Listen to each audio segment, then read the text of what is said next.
We're going to get this together. We're going to roll Dana's intro, but we're doing this a little bit different today because instead of going through the chakras, we are discussing the 10 recommendments for personal empowerment. It's book club day number 1. We're going through the first recommendment. So let's roll her intro and toss it to Dana. This segment has been sponsored by the Ubuntu Room.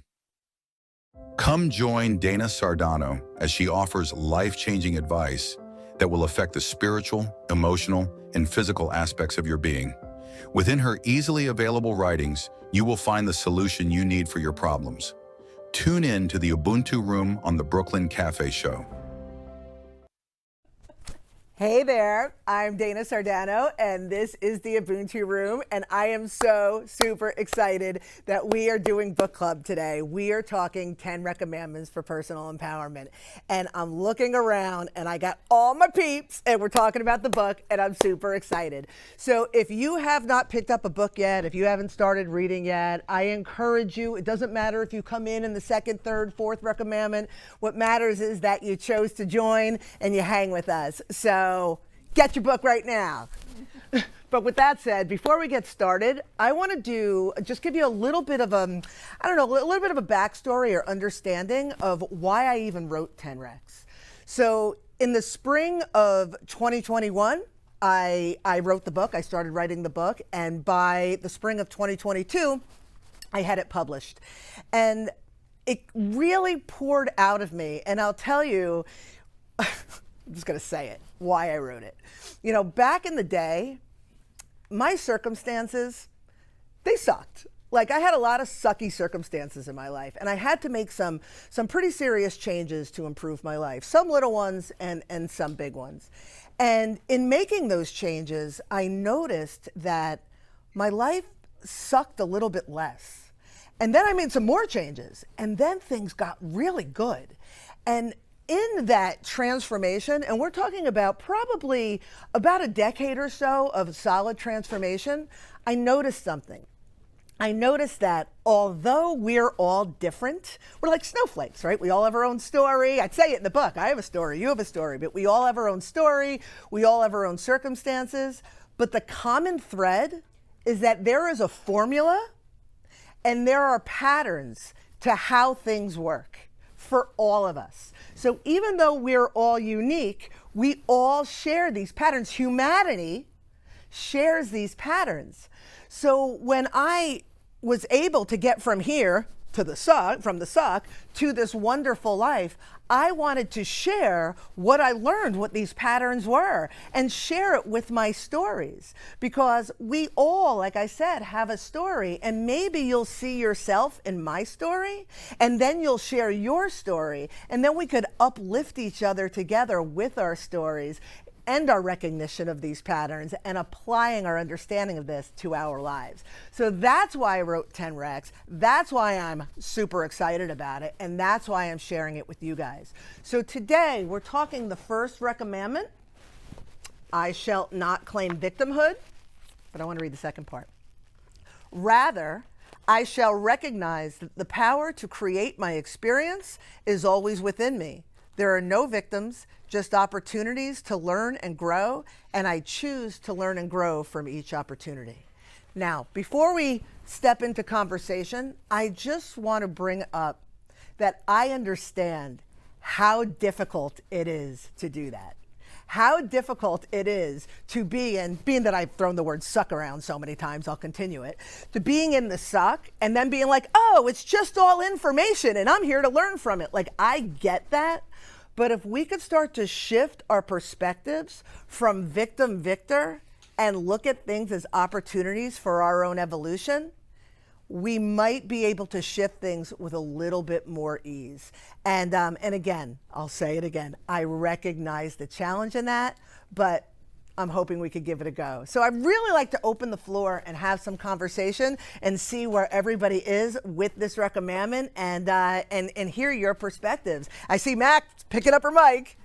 Well, I think it's really interesting because so many things happen to us, and it's just really easy to be like, this thing happened to me and I'm going to be mad at the world for the rest of my life about it. And that doesn't have to be that way. I feel like I really started to learn this lesson though when I started my own business, because it's like, you know, I'll put in a lot of work and somebody might not want to pay an invoice or something, and it's like, oh, like, woe is me, I didn't get paid, but like, did I follow up properly? Like, did I put the proper blocks in, you know, learning from it instead of just feeling like I'm a victim. Yeah. So I don't know. I think it's this one's, I'm having a harder time with some of the other ones because I'm a little bit of a head. This one's a little easier for me. I think number 8, that one's hard for me.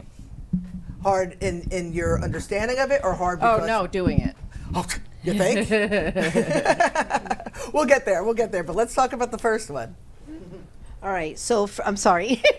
So for me, I jotted down the words expectations and disappointment.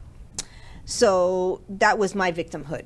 I had to take responsibility of if I'm feeling, any of these things, disappointment or like expectations, that what was my responsibility in that? And I had to check in. If I was disappointed with somebody on the phone, why did I take the phone call? It's just simple with that. And then as a healer, as what I do, I want to make sure that there's accountability for my clients and for my people. So when they weren't doing their work, I was taking that in. So I finally have come to the place where I brought the camel to the water. I'm not taking responsibility of when they drink, how much they drink, and all of that. That's for them. So that first recommendment has been really, really helpful in untangling that knot for me. So, do you think, or do any of you think that, and I'm not trying to feed it to you, but it's really the core of everything? Like, we are victimized by things. Like, things happen and we are at the brunt of it. It's living in that victimization is really what I'm talking about. Mm-hmm. And do you find that in understanding that it's not us against them, it's not good against evil, it's just us navigating information, like, does that make sense to you? And does it change things for you in any way? See, I don't look at it as victimhood. I don't know the right word. I mean, I can see victimhood as if you are an addict, had some addiction, and you blamed your entire life on that drug or alcohol. Or the rest of your life, you're like, well, this is who I am because I was born with this addiction, mm-hmm. or I was raped or molested. I cannot continue on with my life because of this happened. To me, that's victimhood. Yeah. Everyday life of not asking someone to pay their bill, I don't consider that victimhood in my mind. Yeah. To me, it's me not stepping enough into my power and my worthiness of saying, we did the service, here's your bill. Just like at the pizza place. You order a pizza or a meatball, here is my bill. This is what you asked for. So that's, in my mind, it's not victimhood. Yeah. To me, they're different things, but that's just me. Well, I'm glad you brought that up, because even back in the day when we used to hang in the galleries, I always used the word victimhood, and I would even say it's such a blanket, heavy word. There's variations of it, but the reason I use that word, because if you think, and again, it could be a 2 or it could be a 12. If you think that you're getting the short end of the stick, then there is a level of victimization. This victimization is somebody got the larger end of the stick and you got the short end of the stick. And I just want to just share something personal, because it wouldn't be the Ubuntu Room if I didn't. But last summer, and I brought this up, I've talked about this. Last summer, I had dissolution of my old business, and I had a separation with my business partner, who I was very, very close with. And she still does not want to have any kind of relationship with me, and it was painful. And when I was going through that separation, it took me a solid 6 months from start to finish. Wendy was there first, like front lines, to look at it in a way that I didn't feel like this was done to me. That I was wronged, right? I say victimhood, but that I was wronged. And so I would go through, I would be like, yeah, but she never had this on time and she didn't do this. And I'm like, no, I'm doing that thing again. And the only way I was able to properly heal from the grief, the pain, and the loss was to finally go, all right, stop. These are the information. This is the patterns that existed from me. This is what I allowed and accepted. These are the boundaries it was all personal accountability. But if I'm in this place where no matter, even if it's subtle or extreme, where I'm looking that it was something she did and this is why the relationship ended, if there's any of that, then I will never fully heal, learn, evolve from it, and then apply that knowledge to or my wisdom to the next thing. That's what I'm talking about with victimhood. We all think somebody did something to us somewhere. It doesn't have to be abuse from childhood. It could be the guy that cut me off and then gave me the finger. If I carry any of that, I align with that frequency. But is that what we allow and we choose to feel that more of 100%. being a victim? 1000%. But I shall not. You have something to say? I have a lot to say. Oh, okay. We're waiting. You don't believe in any boundaries or anything. None of it. I know. The short end and the long end stick of it, remove the stick. I think that the biggest problem we have is dealing with ourselves. 1000%. All of a sudden, we're not good enough. All of a sudden, the We're bill our makes biggest a enemy. difference in your life. All of a sudden, everything that they do affects me somehow. Why? You had a relationship with a business partner. It dissolved. It's not personal. Yeah. Don't make it personal. 1000%. Totally. Time to move on. 1000%. Because, you know, the bottom line here is I learned a long time ago, you can either be with me or not. And if you decide not to be with me, then I'm going to move on to be by myself. Not a problem. But don't take it to a level where you can't function, where it breaks you apart. Yep. Because all of a sudden, the word victim, replace it with the word myself. Because all of a sudden, you're your own victim. Yeah. Don't overthink it. 1000%. You know, let's be real about ourselves. We're in a circle right now where the hardest thing we have in this circle going on right now is how to figure out how the 5 cameras pick up all of us in the circle. Because I'm gonna tell you something. They've never done it. So for me, there is no victim. You gotta watch your speaker. There is no victim. All there are opportunities and chances. And when you miss a chance, you're gonna say, man, I'm a victim. But when you gain a chance, you don't celebrate. How many times do you do something right and it says, man, I'm good. I got this. Look at me. You don't do that. I do. I do too. And you can never be a victim. You can only create a victim. Yeah, and it kind of makes you question, how do people develop this victim mentality? Agreed. Because not everyone has it. And I have this ex-best friend who I grew up with from middle to high school, and I would always say, like, she has such a victim mentality. Everything was never her fault. It was always someone else's. She was blaming everyone and everything for her own actions. And you kind of, like, in the book, it mentions seeing things as black and white, and I, after reading this, am starting to kind of realize that, okay, maybe she developed this victim mentality from experiences she had, whether it was her family, her relationships, or something like that, and that it's not just black and white, and that it is a blue with reds and greens and yellows. You red. But it's always You pass your quiz. And that there are multiple, that there's depth to the story, and that there's different colors that are causing her to have this victim mentality, and that I should maybe think and, like, I don't know, just be a little bit reflective on that relationship that I had with her now. So Oh my God, that's so grown up. Yeah, there's more than one angle to look at things. And 1000%. again, I don't want to get caught up on the word victimhood, but it really is about recognizing that there's more than one way to look at a situation. I'm like seeing it like this, right? 1,000,000%. There's more than one perspective, and it's easy for us to judge another because they wronged us, or they disappointed us, or they let us down, or they didn't pay their bill, you know, or they didn't do things the way I wanted them to do them, and this way we had to end the relationship, and then it's really not my fault, so I'm going to deflect and make it there. No. Like Freddie said, there is no stick, unless, you know, take a whack with it, but that's the old ways to do things. You got something? I mean, I just listen. I'm absorbing everything. I've read the whole book, so it's like I have to kind of go back in my mind and think about chapter 1. But I really relate to the victim mentality. I feel like I had one for a while because we all go through traumatic things, you know, but learning how to navigate those emotions and understanding that your reaction is the only thing that you have control over is honestly it resonates with me, you know. That that statement right there, like, your reaction is the only thing you can control. That's what I live by. 1000%. Yeah. I think we would have loved to, I'm sorry, I would have loved to have had this in my 20s. Absolutely. This is why I believe that a lot of us that are older, we're doing this work now, because now we're seeing it. And it's like we're shouting it from the rooftop because we came from programmization. I mean, in my household, forget it. Cuban American. So I've got the programmization from both sides, you know. So there's the breaking down of the program, there's the breaking down of all of these experiences and getting it much earlier. Oh my God, I'm like cheering you guys on. I'm so excited. I would love to go back a decade or two. Or 3 or 4. Yeah.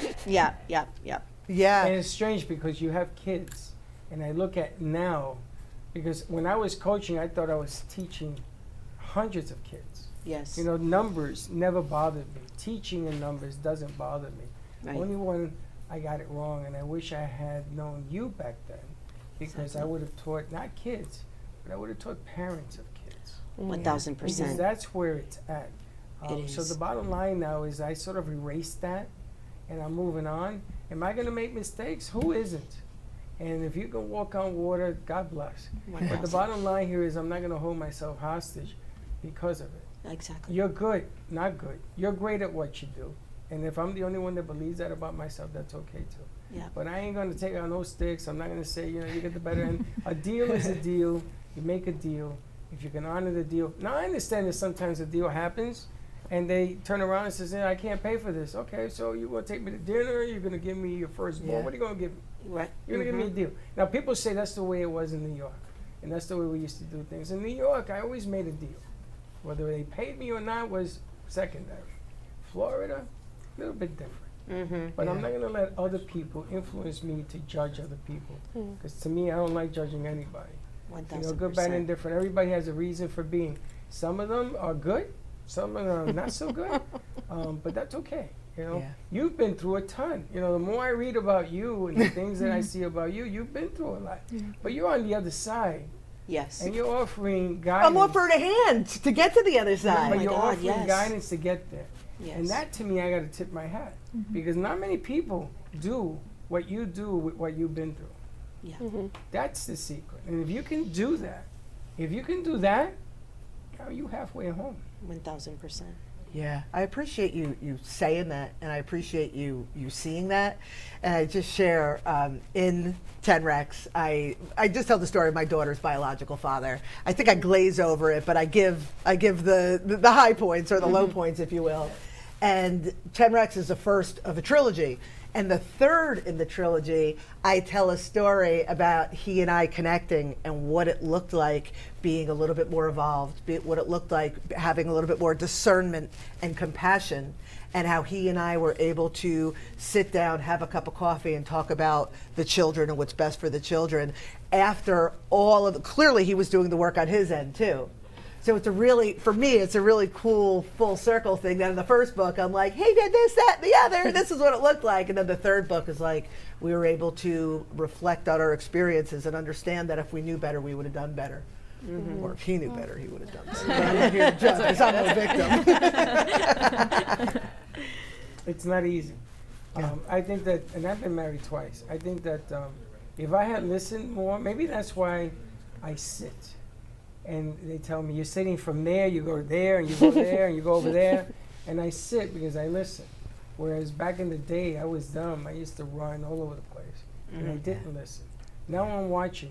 Because you don't have to talk to me anymore for me to know what you're feeling. Because I can see it. I can see it on your face. I can see it in your steps. I can see how you tie your shoes. I can see it. Yeah. And I'm trying to analyze if I'm seeing this, then something's going on that I'm not part of. And if I'm not part of it, I can't offer to fix it because I don't know. So I have to tell you, what's going on, what's happening. You okay? 1000%. Sometimes it gets me in trouble because they'll tell you mind your business. You know, like when you say to someone, what's wrong with your face? I say, because delivery. What's wrong with your face? But delivery. But you know something? 1 and 1 is 2. 2 and 2 is 4. 4 and 4 is 7. They only look at 7. They remember the 7, but do they remember? They remember when I say, okay, now tell me what's going on. See, they don't tell you that part. They just tell you what's wrong with your face. You have a face. What's wrong with your face? He says that to you or to everybody? Anybody. He says that to me. Everybody. He says it to Dawn when we're having a bad day. Why is your face like that? But you're Why is your here, face we're having a bad day. Yeah. So I'm trying to add a little sprinkle to that bad day. Yeah. No matter how bad it is, I can show you worse. Oh my goodness. I can show you a lot worse. 1,000%. Yeah. A lot worse. So God bless that you have what you have. Remember what I told you? You get up in the morning, you do that prayer, thank the man for giving you another day. And it could be a lot worse. And is life scary? Absolutely. Are you going to be challenged when you don't see it? Absolutely. But rely on those who have been seeing it for a long time. Yeah. And are ready to roll up walking their the walk. sleeves and help you get through it. Yeah. Because there ain't too many of those people in your life.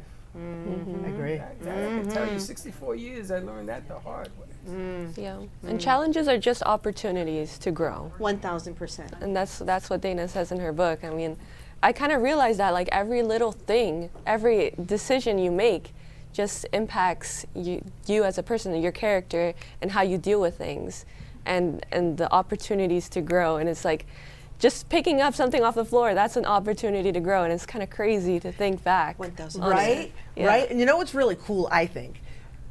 It makes you look back, like you said, to look like what got you here. But then I'm just going to go all the way up the spectrum when we were talking with Sally and we're talking about frequency, right? People talk about manifestation and frequency and aligning with that frequency.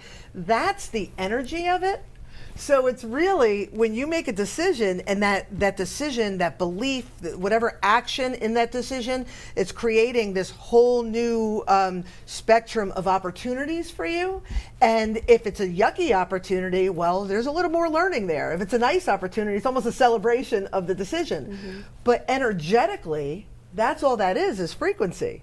Like, like, do you see how, so that's why when I always say, oh, it's personal empowerment and spiritual development, the spectrum of the books goes from here, it's cause and effect relationship, all the way to here, to understanding that we live in a certain frequency. So the more we understand it's just information, don't live in victimhood, use our decisions to help us grow and evolve from them, then align with better ones, and things suck a little bit less, like I said when we opened, and then they suck a little bit less, oh my God, and then they're good. And then you're only in good frequency with the occasional suck, because suck's going to sneak in from time to time, just to remind you where you came from, you know?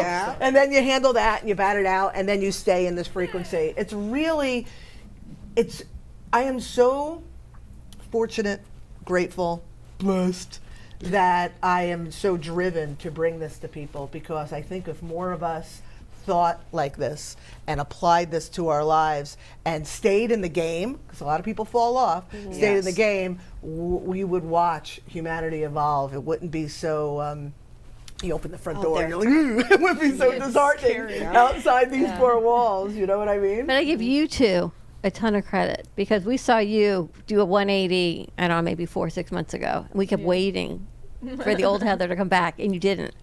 It's like, wow, so much has changed for the better. Like Heather 2.0 was unbelievable. Heather 1.0 was good, but this Heather was like, you in the past, I don't know, week, couple days, huge shift in you also. And I don't know whether it's a mindset of a victimhood, of whatever that word is, to knowing what you want. And when I get to see our crew do what you guys, this great 180 at the times that you do it, that's usually when they've reached a pinnacle for them, and then they move on.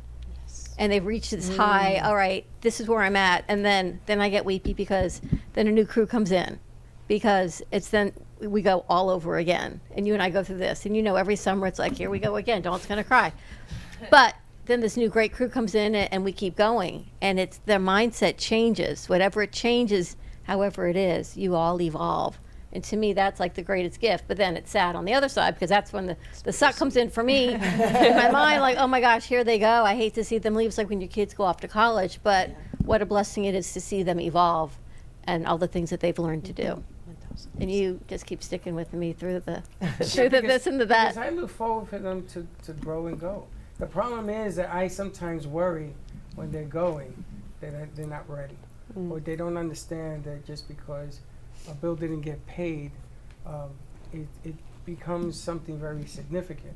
Now, don't get me wrong, I can appreciate the fact that sometimes that bill is the difference between you paying your car and not. I get it.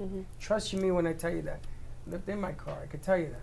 So I get that, but it worries me, I guess, as a dad, maybe in my 60s, that nobody looked out for me when I was running into a wall.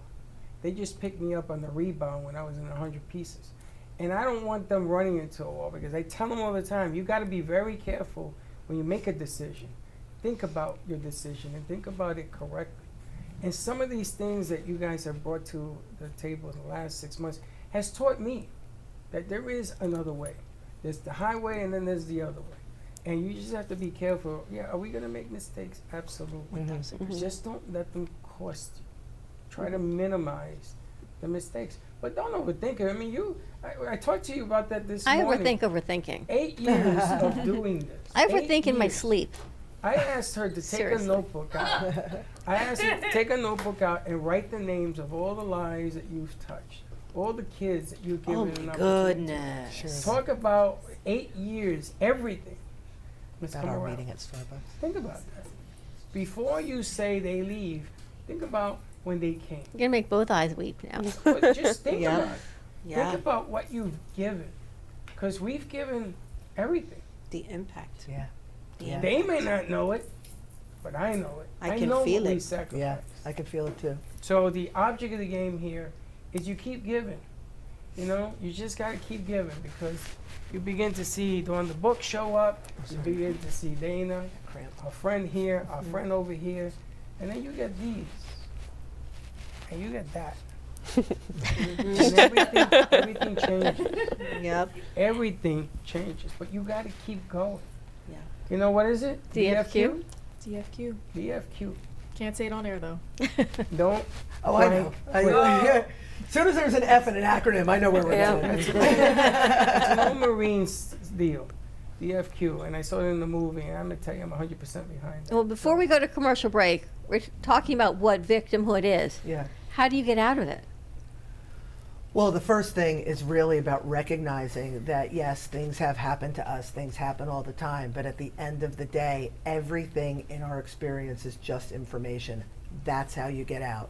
It's all just information. Let that information tell you something. Max had a situation, a bill wasn't paid. What's the information? Well, I'm not going to work with that type of person anymore. Or I should put the bill up front. Or I should take money up front. Or if I should set better boundaries. It all comes back here. It's all just information. And if we could recognize that it's all information, it's here to teach us something, and have accountability for our part in it. You have no control over the other person's part, but you have total accountability over your part. When you do that, that's the first step. And then step 2, I'm not going to try to find it. Next week, we are doing the second recommandment. It's about recognizing your emotional guidance system and how to use, and I talked about this a little bit in previous segments, but how to utilize that emotional guidance to help navigate the world that we live in. And that's next. So if you haven't picked up a book yet, go to my website, ubuntu.fishgallery.com. I have samples of the audiobooks for all 3. I have, you could get the ebook, you could get the book, you could get the journal book. There's books everywhere. So go to my website and read along with us, and also feel free to reach out to me if you have any questions. I'm just super excited to help you, and I say it all the time, have what I'm having. And there's a lot to talk. I'm looking forward to number 2, because I just said to you this morning, I hate when I say this, how do you navigate the spiritual side of your emotional frequency and the human side, the physical world of, I got to pay a bill, this person is in the suck, or whatever it is. But you know you're supposed to be at this higher, or you are at this higher level of calling and information and guidance and light, and then you get that. And how do you stay here when you got that? Does it make sense? Yes. Okay. Yeah. I'm like looking at you like. And I always say it's the human side. He goes, why do you separate the 2? Yeah, you can merge the 2 for sure. different. That's 1,000%. Yeah. 1,000%. I hear what you Let's take a say. I commercial hear break. you all the time. Listen, I'm going to yell at you. I'm going to yell at you. Now the camera's on. I'm going to get that stick. You know, there's the human side, there's the emotional side, just UBUNTU. Fish Gallery. Ubuntu. All right, more to come. We'll be right back.